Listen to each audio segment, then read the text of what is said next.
In a quiet village called Omaka, there lived a girl named Nena.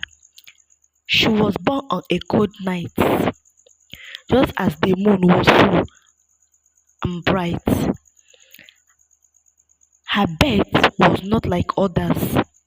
As soon as she cried, a loud wind passed through the village, and all the chickens began to run around.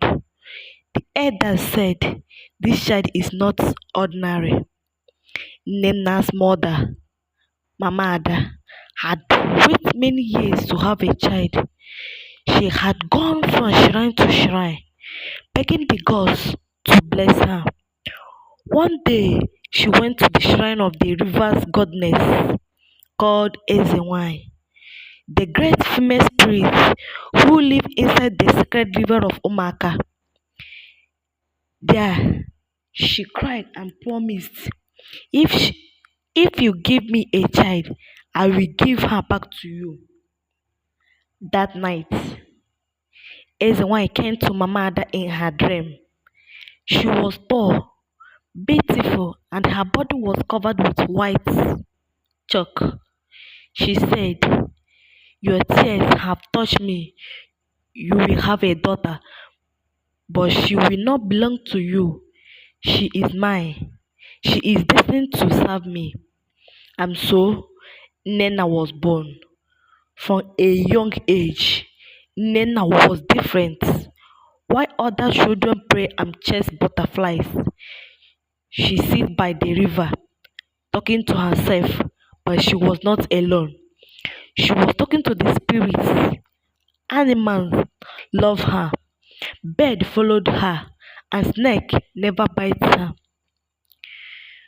When she turned 5, she told her mother, "Mama, I don't want to go to school.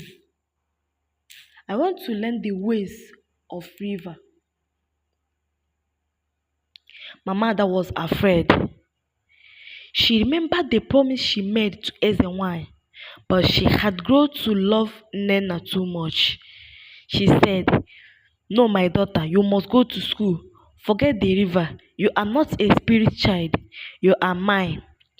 But the river never forgot. One night, Nena fell sick. She cried in her sleep and shouted strange name. She called for accessor and speak in language no one understood. Her body shook like a leaf and her eyes turned white. The village priest was called.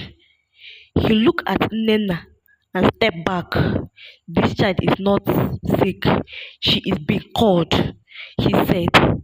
"She is destined for Ezenwayi. If you refuse, the spirit will take her." Mama Ada fell on her knees and wept. She had tried to keep Nena from her destiny, but now the spirit had come to collect their own.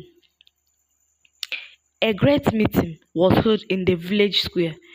The elders, the priests, the woman leaders, and even the chief came. They all agreed that Nena should begin her journey to become Ezenwayi's voice on earth, the young prophetess of the river. That was how her training began. She was taken to the shrine beside the river. For 7 days, she stayed inside a sacred hut where no one could enter. During those days, the wind did not blow and the sun refused to shine. On the 7th day, the river rose high and roared, and then silence. When Nena came out, she was no longer just a child. Her eyes looked deep like a river. She spoke slowly, like someone who had seen many lifetimes. She had become the youngest prophetess the village had ever known, but not everyone was happy. The powerful herbalist in the village called Dibia Ugu did not like a young girl had been chosen over him. He said, "What can a child do that I cannot? I have served this land for years. That river spirit is playing tricks." He began to speak against Nena. He told people she was dangerous, that her power came from evil spirits. He even tried to stop people from visiting the river shrine. One day, Dibiuku walked to the river and threw a chant into the water. He shouted, "If you are truly Ezenwayi, show yourself." Nothing happened at first. He laughed and turned to go home, but just as he reached the edges of the bush, a snake as white as chalk bit him on the leg. He screamed and fell. The villagers rushed to him to help, but his leg turned black. He begged to Nena. When he was brought to her, he cried, "Forgive me. I was blind with pride. You truly are the chosen one." Nena touched his leg and whispered word no one understood. The blackness disappeared and the Dibiuku was healed. From that day, he became one of her strongest supports. As Nena grew, her power also grew. She helped barrier women become mother. She healed the sick. She stopped fighting between husband and wife. The people love her and they began to call her the little Ezenwayi. But with greatness comes danger. In a nearby village called Mbano, there was a great chief who wanted to own the sacred river.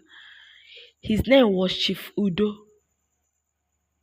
He had heard about Nena and the power of the river goddess. He said, "If I come, control the river shrine, I will become the most powerful man in the land." He sent his warriors to steal the sacred pot from the shrine, the pot that healed the secret spirits of Ezenwayi. One night, there came a secret that broke into the shrine and took the pot. But as they ran into the forest, the sky turned black, thunder, rain began to fall, and a flood came from nowhere. The warriors were swept away. The pot was found the next morning, floating gently by the river bank untouched. Nena walked into the river and picked it up. She said, "No man can steal what belongs to the spirit." The people of Mbana heard what happened and they were afraid. Chief Udo sent messengers to beg for peace. Nena gave them, but warned, "Let no one try such again. Ezenwayi is kind, but she is no also fresh." Years passed. Nena became a woman. She remained pure, for no man could touch a child of Ezenwayi. Her beads to stone, but her heart belonged to the river. One day her mother fell ill. Mama Ada had grown old and weak. Nena sat by her beside and cried, "Mama, please don't leave me." Mama smiled, weak, and said, "My daughter, you were never mine to keep. You were given to me for a time. Now your true mother is the spirit. Serve her well." With those words, Mama Ada died peacefully. Nena went to the river and whipped the water, rose gently, and washed over her feet. She felt a soft voice in the wind. "Do not cry, my daughter. She is safe with us." From that day, Nena became even more powerful. She could see the future, speak to spirits, and even control rain and wind. People come from far and near to see her. She was no longer called the little Ezenwayi. Now she was known simply as Ezenwayi, the living voice of the river goddess.